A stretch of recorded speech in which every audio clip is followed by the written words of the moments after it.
Welcome, everyone, to today's podcast.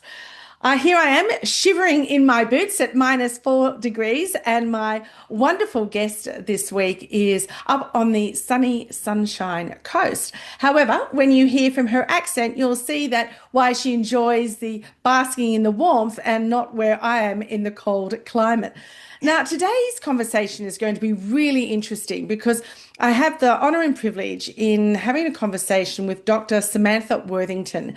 She is a leading expert in consumer psychology and behaviour and psychology for peak performance.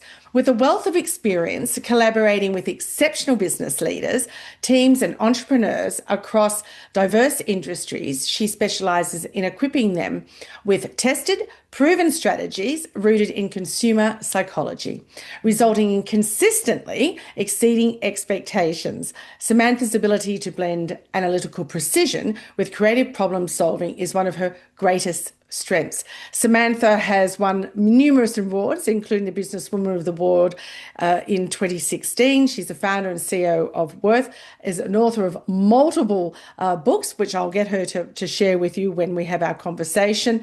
Top 5 global fitness competitor 2008. So you are seriously going to hear some motivating psychology, I'm sure, today, and not only about service and experience.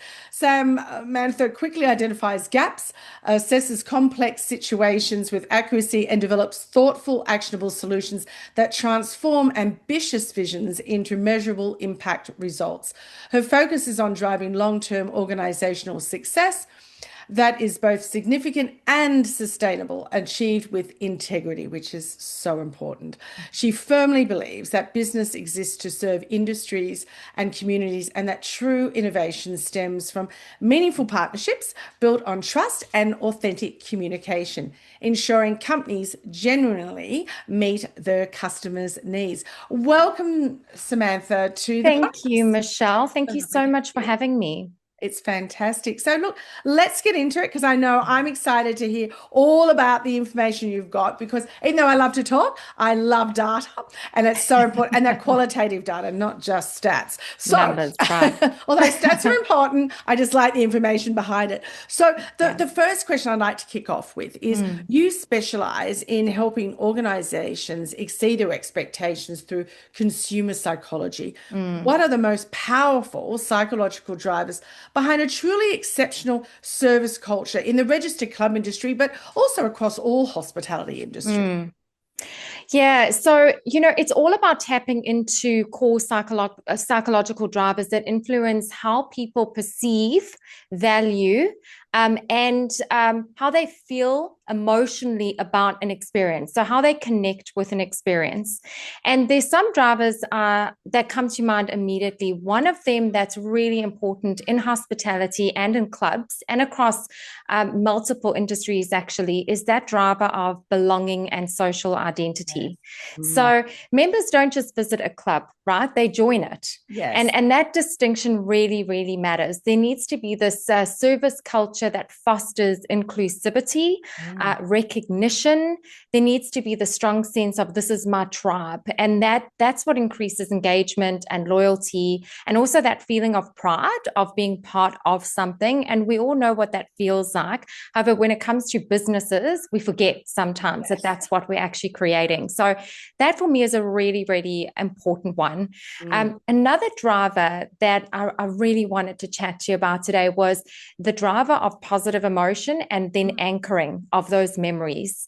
And that can be done with highs and lows. So in psychology, we have, memories of lows as well as highs.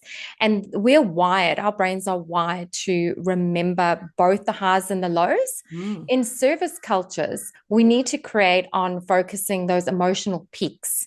So things like surprising delight, personalized kindness, that's something that creates memories and deepens connection, and that creates long-term connection. So those are really important drivers in the service industry that can really take an organization and a club to the next level in terms of using psychological drivers to create exceptional service. Yeah, I love that word belonging. I know I use that all the time, and you're so right. You're becoming a member. I mean, certainly they can still visit, but it's Yep. that connection of being part of something, and it's your Yeah. choice whether you want to dive in deep or Yep. sit on the peripheral with your cup of tea and just observe, but still being part of humanity, Yes. between being a group. But I love that word you talked about.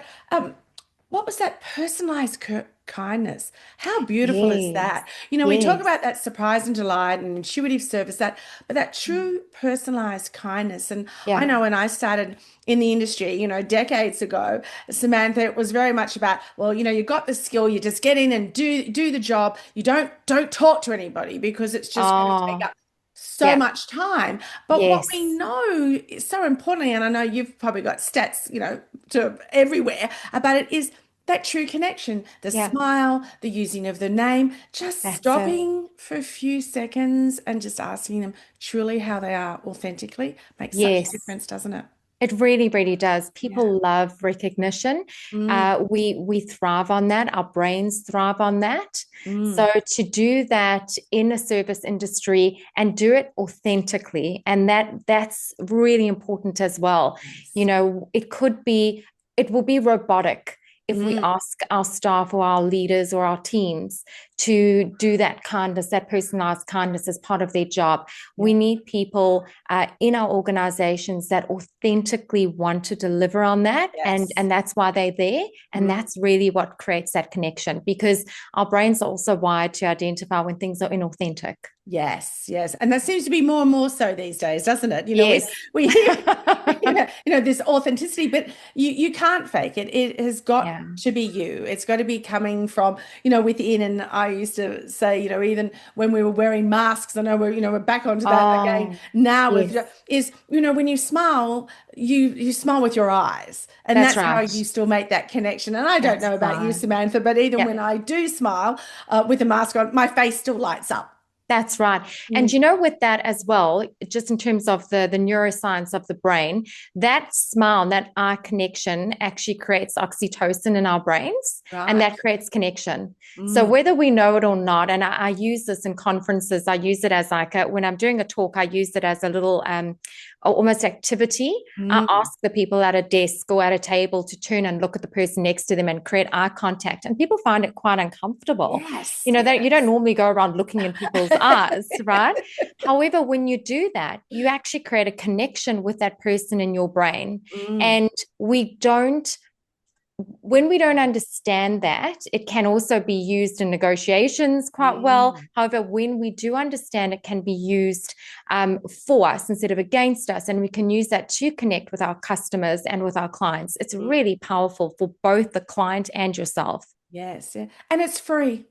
It's free. It's free. It's that first point of service and experience, isn't it? It's absolutely free. It comes from within. I love that. Yes, it's free. I'm going to add that to my activity. I I always think, oh, how much love is it. this going to cost us? You go, it's costing you Yeah, nothing, and that's it's right. making you feel good inside as well, as you said.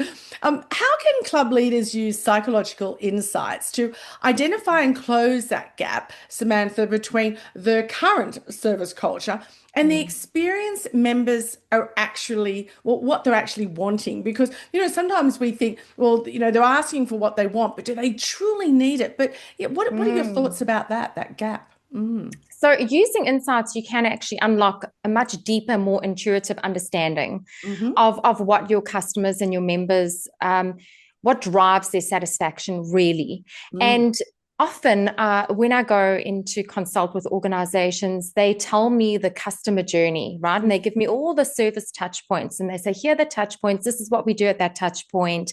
This is from reception, dining, event attendance, etc. This is how we do things. Mm. And what they're missing in that, and what is really important, and it's the first thing that I will say to any organization, is map the emotional journey, Ah, yes. not just the Mm. service touch points. So explore how members feel Mm. at every point of their journey. And that gives you incredible insights. So you can use techniques like feeling audits. Mm. How are they feeling at the time? How satisfied are they in terms of their feelings? Mm. And instead of saying rate your experience, ask them things or have prompts that say things like, I felt, because Yes. then you can get an emotional resonance to the transactions that you are creating with your customers. Yes. Um, Another really good one to use to get insight is empathy interviews Mm. and then persona building. So creating member personas that include the psychological needs, and that will be based on those feelings that they had during that whole journey. And sometimes you'll find that journey, and this is so relevant, especially when it comes to hospitality, Mm. the initial feeling happens before they even deal with you. So Yes. understanding that and understanding the having the empathy around that type of experience Mm. for your customers, it gives you an understanding of why, not Yes. just the journey.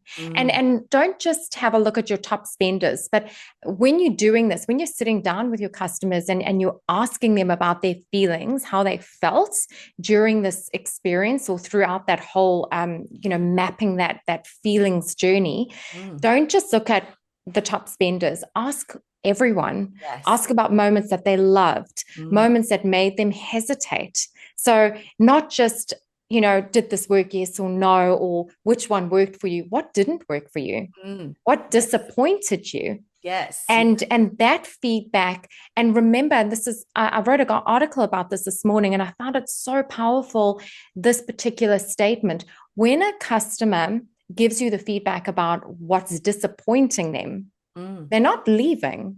No. They are there to create a feedback loop, right? They are there because Yes.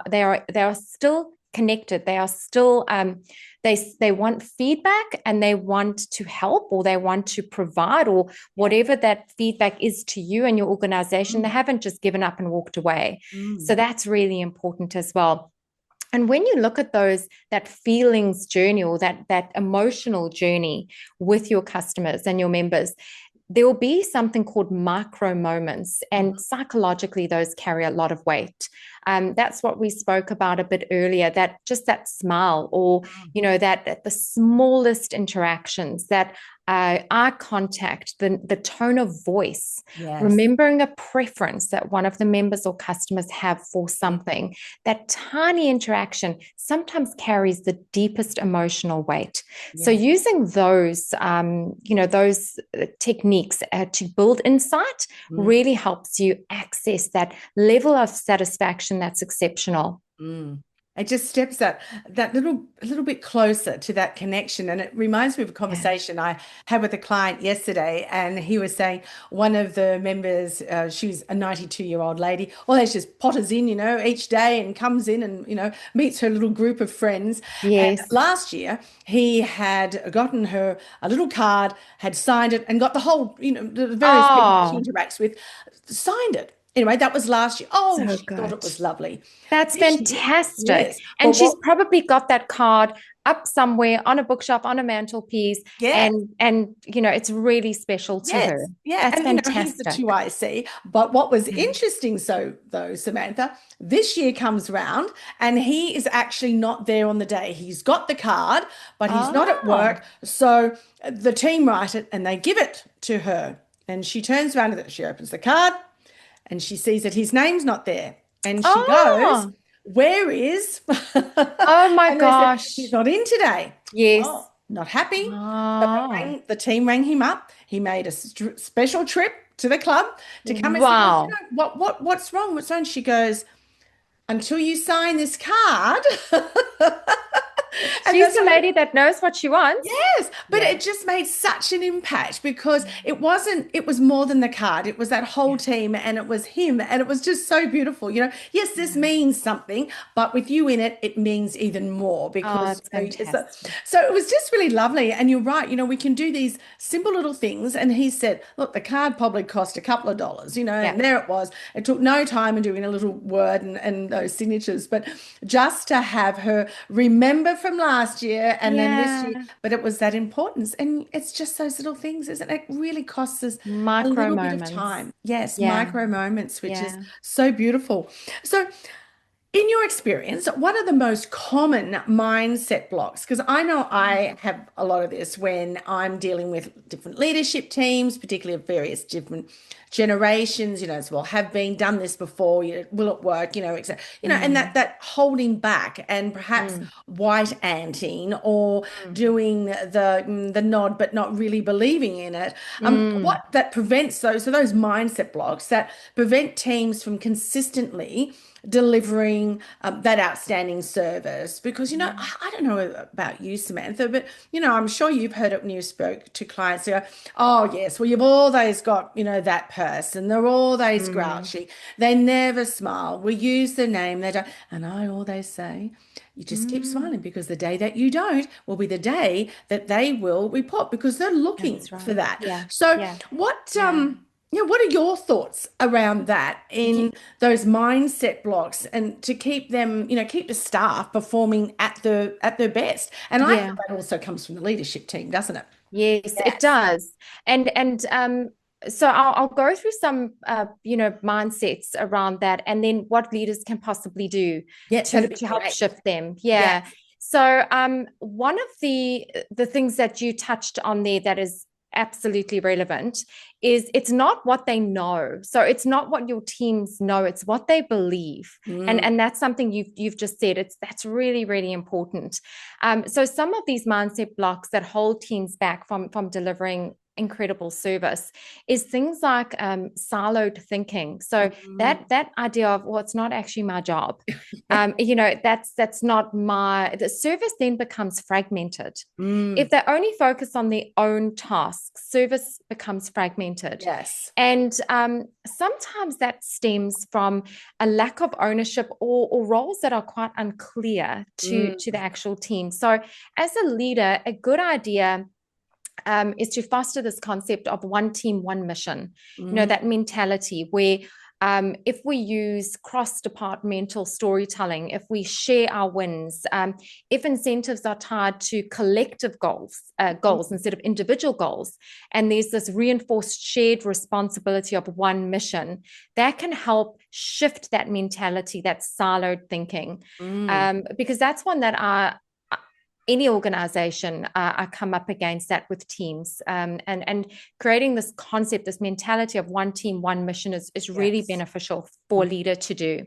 mm, Another one that I deal with every single day, and it's the exact reason why I went into peak performance psychology as well, mm. is this good enough is fine. And that comfort with the status quo instead of challenging it. Yes. And that's a mentality, that's a mindset Mm, that can limit anyone in any organization, and also at any point of their life. If I'm just good enough, if I just get over the line and I yes. do quite well, I don't have to be exceptional, I just have to be good enough. That is something that stands in the way for all of us for everything. Yes. So, that creates mediocre service in Mm, hospitality. And it's not necessarily the result of laziness. It's mm, not the team being lazy. It's actually complacency. yeah. So if no one's calling it out, if everyone is accepting average service or average experiences, then your team thinks it's acceptable. Yes. Yes. And they're not lazy, they're just complacent. It's so true. Yeah. Part of my company is the research side of things, with Mm, our insight reports. And they've been nearly 3 decades as well. And mm, it's quite interesting that you can have a team, as you rightly said there, Samantha, that are doing their job. That's yeah, that good service, which I can't stand when people, oh, it's good service. yeah, But, yeah. they may be performing at that 75, 80%, it's Yes, good. But then yes. you'll just have one or two staff members that are just exceptional. They just go, and you can see the whole report change Yeah, from, yeah. yes, it was good service, but wow, they made it. So perhaps instead of them getting 95% or 98%, they may only get 80% as the whole team, Mm, because they're saying, these two were exceptional, but this was the average. So how do we get that mm. average up to that exceptional state? And that's where they've got to work well as a team, don't they? Yeah, Yes, Yes. absolutely. And excellence needs to be celebrated visibly. Yes, I So, think so too. when there's one person on a team that is at at a different level in terms Mm. of excellence, that does need to be visibly celebrated. And this is something the leader can do, and they need to do it often. Yeah. So there needs to be, real life examples of moments that are above and beyond, that raise the bar, and Mm. that creates norms that are a lot more aspirational. Yes. Um, you know, people also naturally, we don't like to be left behind. Mm. So if there is a team that is aspiring to a norm that is above that status quo, Mm. everyone naturally moves towards that because no one wants to be left out. Mm. However, the ones that are normally leave because Yes. they can't deliver at that Yes. level. They don't want to deliver at that Mm. level. And that's why I say it's not just within an organization. It the culture of your organization, if those norms are aspirational, if they are about excellence, Mm. whoever is not wanting to be part of that culture because that's not something that they want in their Yes. own personal lives as Mm. well, they will fall off. I'm getting, it's not just in the last few months or few years, but for a while now, is when I talk about recognition. And it could be a set up recognition program for the Mm, teams, or just yeah, recognition, as you were saying, celebrating and yeah, praising and letting everybody know. yeah. Do you ever get this feedback? I don't need that. I don't need to be recognized. Why do they need to be recognized? They're being paid for it. Shouldn't they be just doing the job? Why would you recognize them? They're being lazy 98% of the time, but they've done really good. Mm, mm. I It's stand there at the normally back of coming the from room, the like, ones who oh, are not aspirational, right? yes. And you'd be like going, oh, maybe this is not the right place for you. How That's do you right. handle that, That's right. Samantha? Yeah. Yeah, Mm. that's right. Another one that I'm thinking of, and you mentioned it earlier as well, is that, we're too busy. So Yes. service Mm. becomes an add-on. It's not actually the norm, like Yes. exceptional service. And I think from a leadership perspective, a great way to reframe that, because hospitality is fast-paced, Yes. extremely fast-paced. And a leader can reframe that in a way of saying something like, when it's efficient, it's an ally, it's not an enemy. Mm. When we can be proactive, we reduce complaints, which actually eases the workflow, which stops us from being as busy. Yes. Because if you don't have as many complaints, if the workflow is Mm. moving well, if people are if your customers and your members are satisfied, then Mm. it's a lot more efficient, right? Yes. So Yes. that should help that we're too busy Mm. space. Yes. So and you did mention that earlier. It is absolutely present in Mm. hospitality and in other organizations, especially when there've been staff cuts, or Yes. there's limits to budget and we can't outsource things we were initially outsourcing, or whatever the case is. And that mentality is quite dangerous, to say, well, we're Yes. so busy, we can't do that, we Yes. can't go the extra, it can't be anything exceptional, this will just have to do. Yes. um, so, maybe focusing more on, well, we want to be super efficient, which will ease that up a bit Mm. for us. Yeah. Yes. Do you feel, I love looking at research on multi-generations, and that Mm. feedback that I or they say to the leaders that I work with is, they go, oh, Gen Z's always looking for this praise. Michelle, I'll tell them to go and clean the bar. Then they'll come back and they'll look at me and go, oh, well, Michelle, I've cleaned the bar. And they go, I feel like saying, well, yeah, that's great. And I've said, could you please reverse that negativity? I see that negativity in their mindset. Look at it as a positive. They are wanting to please you. Now, please correct me if I'm wrong, because you're the psychologist. I'm certainly not by any means. But it's more of the wanting to please you. They haven't done this job before. This is their first Mm. job, Mm. perhaps in the workforce. They Mm. just want to make sure, have I done the right thing? That's all they're Mm. asking you. If they're Yeah, not asking for the, absolutely. fanfare and fireworks going off. Absolutely. And So what's your especially, thoughts? Mm. absolutely. And especially, when it is the first role, or, it's a younger generation, Mm. they honestly don't know how to use their initiative. Yes. So I was at a regional, service delivery conference recently, and there were a lot of government officials there, and they were there to support service industries. Mm. That question came up. So that question of, look, we want to hire, the youth. We want to give them work opportunities. Mm. However, they just don't know. They don't take initiative, right? Mm. They come and they say, I've done that, or I've done this, and then they don't know what to do next. And I keep having to tell them what to do.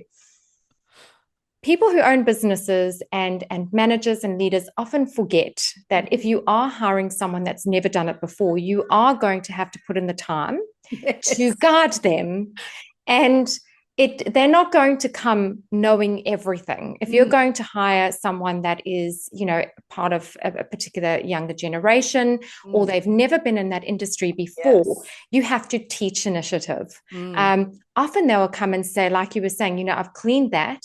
Now what? Yes. Because they don't know what. And as their leader, just guard them eventually, and they will get it, and they will start to have their own initiative and take initiative. They don't. Initiative is something that you can teach them. It's teachable. And so that's what I like to say when that question. I also get that. Yes, definitely. Do you actually remember what it was like on your first day of work when you went into somewhere and didn't know it? It seems to pass them by sometimes, but Yes, I always chuckle exactly. on the inside and go, please, let's Yeah, turn that narrative around in our heads. We yeah. spoke before about the word authenticity, and particularly when it comes to communication, both between team members and with their guests, that it shapes that long-term success of a club service culture. What is your thoughts about being authentic, particularly when at times they have to say no because of Mm, legislation or because of the yeah, policies? And yeah, so, any thoughts on that when, instead of just using, oh, well, we need to be authentic, what does that yeah, actually yeah. mean? Mm. I think authentic communication is like a heartbeat of Mm. service industry, and it actually starts from the inside. So it can transform an organization because trust is built at every level. Yeah. Uh, if the communication is authentic, and when we say authentic, it's honest. Yes. So admitting mistakes, Mm. expressing ideas without fear. So that psychological safety as well. Mm. If you've got a team that can feel that they can express themselves without fear, ideas, Mm. admit errors, and the trust of that team, of that organization will flourish. Yes. And that spills over into customer interactions as Mm. well. So, you know, that fuels emotional connection. Mm. So if you have authentic, and if we want to put in brackets, honest communication, um, it becomes an emotional ecosystem where Mm. every interaction is personal. It's not performative. It's not robotic. Instead of following a script, it's a deeper human connection, and we have that need as humans psychologically to be Yes. seen and valued. Mm. So we crave honesty, we crave authenticity, and having that communication at every level, and having that communication that fuels connection. Mm. It also creates a feedback loop, because if you're Yes. honest, Mm. and if, like you said, sometimes we have to say no, and then requesting feedback, Mm. encourage real-time feedback, because a culture that listens well and authentically learns fast. Yes, so Learns true, fast. Samantha. They Yeah. do. I think people don't always ask for feedback, or when they get it, they don't know what to do with it, or they turn it around to be a negative about the Yeah. person who's perhaps, instead of truly listening. Because you said right at the start, when people give you feedback, and you were talking about those comments, they're not Mm. wanting to leave you. They're not wanting to leave Yes. the business. And Yes. particularly within hospitality in the registered club industry, that Mm. they see that venue as an extension to their living room. It is part, Yes. they're a membership group. They're part of something. So therefore, when they give you that feedback, they're wanting for you to improve and learn upon, not Exactly. just go, I'm out of here. Yes. Exactly. Mm. Exactly. Yeah, Mm. absolutely. So it's it's not looking at the negative. It's just actually listening and learning from that, because we can always learn, can't we, from everybody? Yeah. I Mm. did There was a study that was done on the how our brains react to rejection. Right. And it was done by two neuroscientists about, I would say, about a decade ago. And what they did is they wanted to see if rejection and loss, so the emotional feeling of rejection and loss, actually created something real, because often we look at it as a metaphor, right? We think, oh, well, rejection, get over it. It's just, nothing's happened to you. Just get over it. So what they did is they got participants to lie in an MRI scanner, and they played a game with them. So the person who was lying in the MRI scanner believed that there were two other people in other MRI scanners playing a game of throwing a ball, and they were each throwing a ball to each other, right? And when it came to that participant who was being researched, they had the choice of who they could throw the ball to, believing that the other two participants also had a choice of throwing the ball to them. Right. Now, what happened in the study is there weren't two other actual participants. Those were the actual researchers, and they stopped throwing the ball to the actual participant. So that participant felt rejected. When they scanned the brain at the time of rejection, the area of the brain that was activated was the area of the brain that activates when we experience physical pain. When that participant spoke about being rejected, so they spoke about how they felt during that interaction, it activated even further. And you know what the amazing thing was, Michelle? When they gave them a Tylenol, a painkiller, that area of the brain deactivated. Wow. It's crazy. So we are so afraid of rejection. We are so afraid of loss because we feel it. And when someone says to us, hey, just get over it, it's actually a real pain in our brain. Our brain activates in the same area when we experience physical pain as to when we experience rejection and loss. Wow. So it's a real fear. It is. And it has to be adjusted. The perception of rejection, instead of experiencing it as a loss or something negative, we need to reframe it in business and in any environment, especially in service environments, that they're not rejecting you. They are asking to collaborate with you. Yes. Yes. Yeah. It's not rejection, it's collaboration. And as soon as we can change that in our minds, it's a lot easier for us to accept or to open ourselves up to feedback, because we're so afraid we're going to get rejected that we don't listen. We become defensive because we're in fear, it's going to hurt. However, if we look at it and say, right, well, feedback is an opportunity for us to collaborate with our clients, with our customers, with our members. It's a collaborative platform, and this is how we're going to do it. Then that fear goes away. It's interesting because it can go on past experiences, can't it? Now, this is not the workplace, but you've had me thinking, I went to a tiny bush school, and there was only 10 of us, and when I left, there was only 30. And I was, I started school when I was like 4 and 9 months. So I was all days really short. And they would play piggy in the middle. I don't know whether they ever played that in South Africa, but yes. I would all days feel like that person in the MRI, that nobody ever chose me. The ball was never thrown to me. I could never catch the ball. So I'm thinking now, all these years, like a lot later in life, but all the years through high school, I never tried out for netball or anything like that, because it still resonated of they won't pick me because I'm short. Now I'm about 5. Well, I think I'm close to 5'5". My daughters tell me I'm 5'4" because they're all taller than me. I'm also very short. But it's just like when you were saying that, I'm literally welling up in Masai going, oh my gosh, it's just that it just stays with you. So when you're not even, I suppose as a leader, you're not even realizing that you're continuing that pain within them, are you? Absolutely. No, do you? Absolutely. And here's, in terms of leadership, here's this incredible statistic. There was a research study that was done on leaders that were seen to have really great analytical skills, and ability to go after targets, goals, etc. And they weren't seen as great leaders. However, if they took the same leader and then said, that this leader who has incredible analytical skills, great goal, driven by goals, etc., and they also have really strong emotional intelligence and social skills, that leader is seen as a great leader. Yeah. And the interest around that leader, or the following around that leader, skyrockets. Because we inherently know that a leader that understands us, a leader that builds our strengths and doesn't take us, cut us down where we have weaknesses, will be better for us. In business and in life.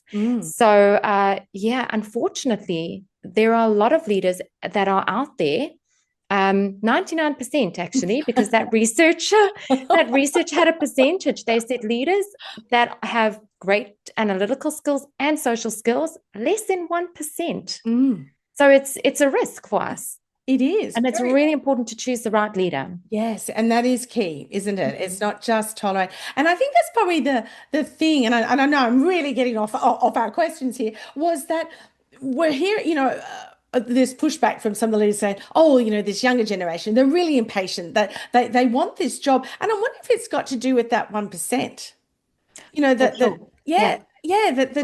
They're just going, but I can see this. It's very, very interesting and understanding what happens within our minds and what has shaped us, particularly with older leaders that are here in the workforce at the moment, and with those that are coming through. And yes, it is impatience, because they probably believe that they do see things differently as well. Absolutely. And when you're dealing with someone that has been in business and in a leadership role, and they fought really hard to get into that leadership role, sometimes they don't want to give other people an opportunity. They want them to work as hard as they did. Yes. And that's another concern around leadership that needs to be addressed, for sure. Yes. Yeah, because nobody these days is going to wait for you've been in the job for 18 years, and now we'll give you the next step up. Absolutely. They don't have just time leave. For that. Yeah, they'll just leave, and they want to,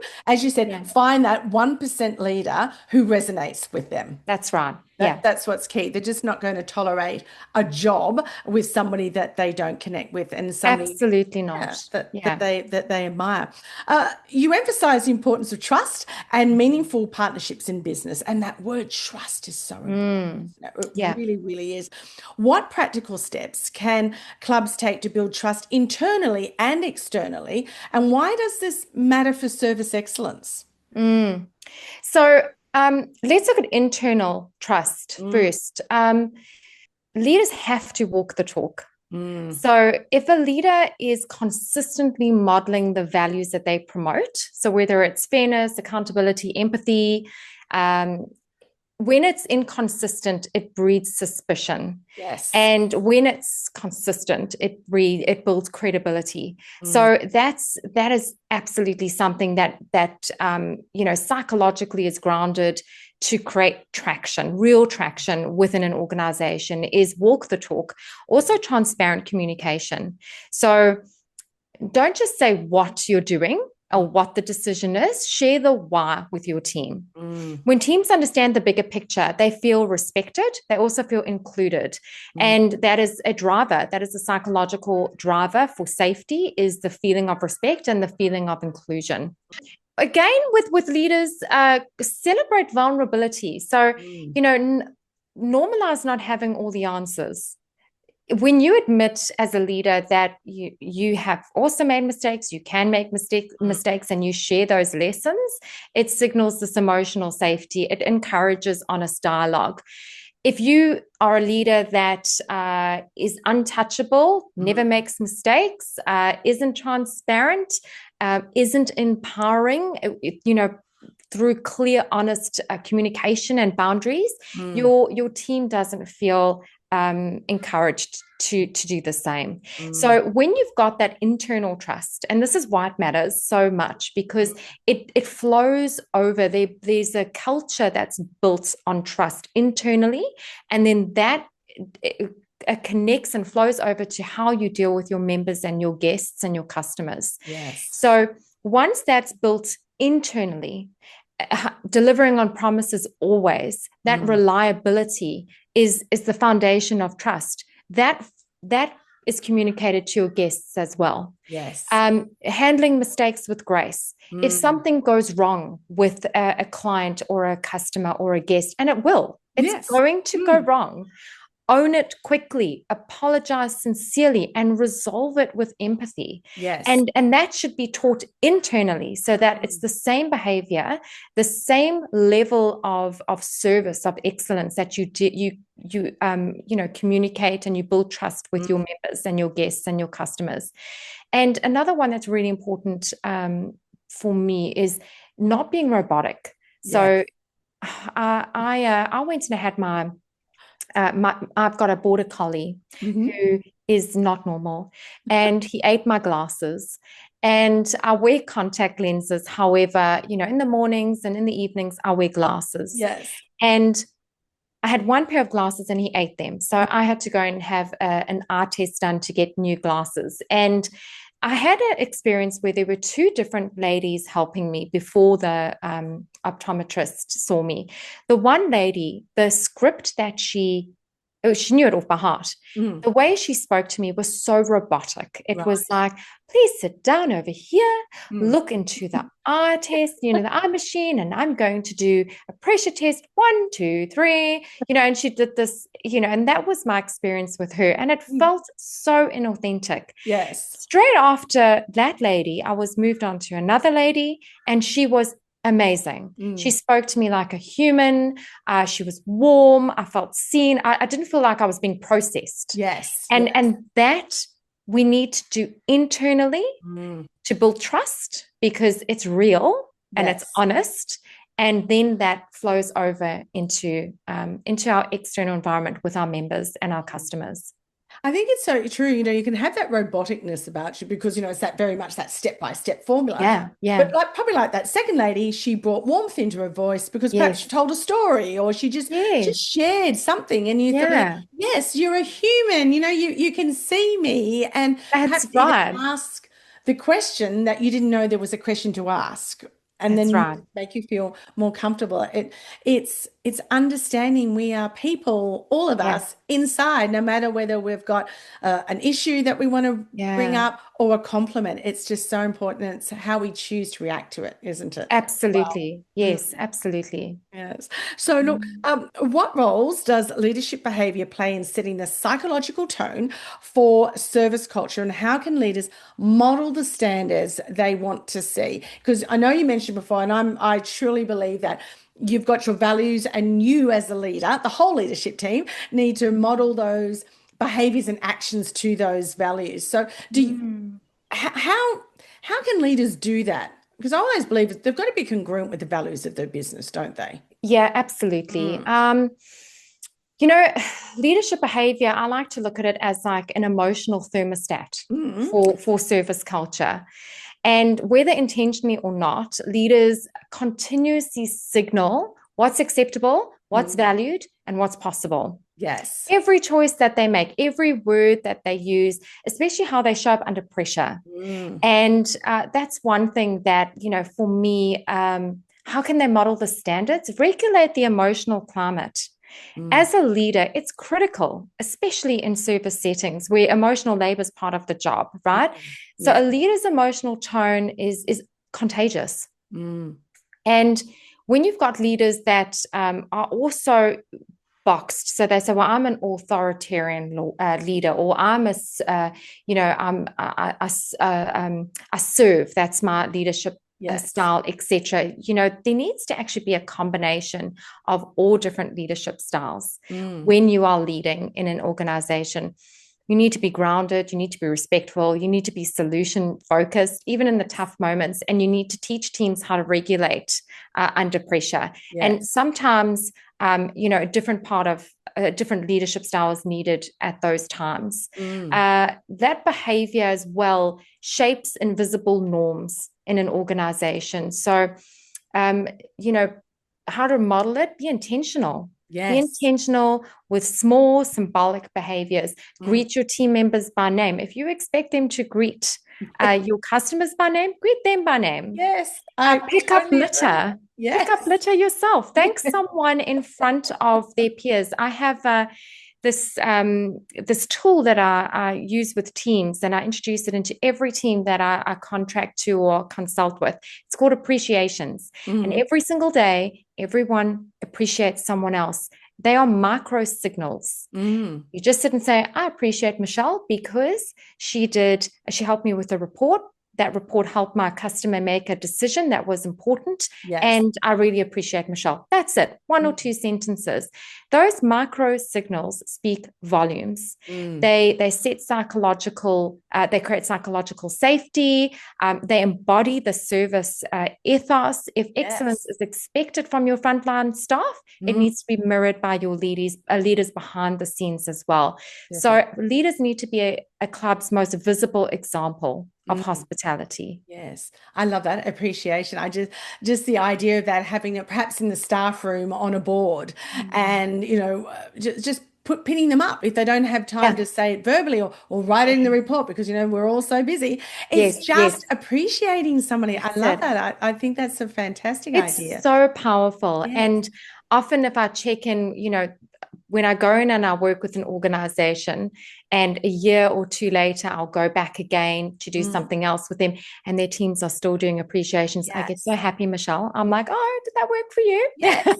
I love it. But particularly sometimes when you first introduce it, they go, oh, I know. Then you can see it 12 months later, and you can see the people who are doing it are the ones that truly believe it, and those that perhaps did the screw up of the nose, they may no longer be there because it's just right. for them. That's right. They're a bad person. They're just not that right person for that journey, are they? That's just that one last question. I feel we could have had this conversation for so much longer, Samantha, because you are so knowledgeable. Because I certainly want you to share in a moment with my listeners about how they can get in contact with you and work with you, because I know both as a professional speaker as well as doing your various programs. But is there just one actionable step? And I know you've just shared it just a moment ago, but is there another that leaders could put in place in the workplace to really focus on that service, that experience that really makes a difference to their customers? Yeah, I think based on how we function as humans, creating a ritual of recognition that's personal, that's frequent, and that's peer powered. So it's transformational. Service cultures thrive not just on standards, but on emotion. And nothing sustains emotional energy as much as feeling seen, as feeling valued and celebrated. And not just once a year at the awards evening, but in the moment, by the people around you, by your peers. So, having recognition become a shared ritual, not just top down. Yes. What it does is it ignites belonging, because people feel like they matter in the organization. It creates engagement. Staff are motivated to repeat and elevate service. And it also creates continuity. So stories of service excellence, it actually creates this like living culture. And the most reliable way to turn intentions into inspired, lasting legacy of service excellence is to do something consistently. It's simple, and it's a powerful cultural action that once you do that, it just changes the level of connection within your team, and therefore the connection with your customers and your members. Yes. And it becomes that true workplace of choice. People choose to work with your organization. That's because it. They know what that culture is. And it's not just something that's written on the wall or in the back of the staff employment handbook. You are actually living and breathing it. I really thank you so much, Samantha, for sharing this time with myself and my audience. So how can they connect with you and work with you, Samantha? Oh, thanks, Michelle. So anyone that wants to reach out to me can do so by contacting me through my website. So it's www.drsamanthaworthington.com. And or you can email me on hello@drsamanthaworthington.com. And there are links to have a free consultation with me on the website. Just click on Let's Talk, and we'll set up some time to chat and see where I can support you, help your teams, and work towards whatever tailored solutions you're looking for. Excellent. And they can purchase your book from your website as well? Because you've got a Yes, number of so books. I have a few books on Amazon. There is a link on the website to each of the books. Perfect. So there is a book about competing in the customer-centered economy, which, exactly what we spoke about now. How can you compete with your knowing the psychology of the customers? Yes. And also there's another one about saving the planet through the work that you do, and that's based on working with customer preferences around sustainability. And that's something I did my PhD on, the psychology of consumers and sustainability. It's a really important, a relevant topic at the moment. And organizations that are not aligned with that are finding it really difficult to connect with their consumers, because it is such an important topic and requirement of organizations at the moment. So there is a book there as well around that and how that can be done, and the research behind the psychology of that and what our consumers are looking for. Excellent. Thank you so much for sharing those little links there, and they'll certainly be put into the show notes so people can find it nice and easy. Thank you once again, Samantha, for this Thanks, really Michelle. enjoyable and totally insightful conversation. It's been fantastic. Thank you so much, Michelle. Thank you.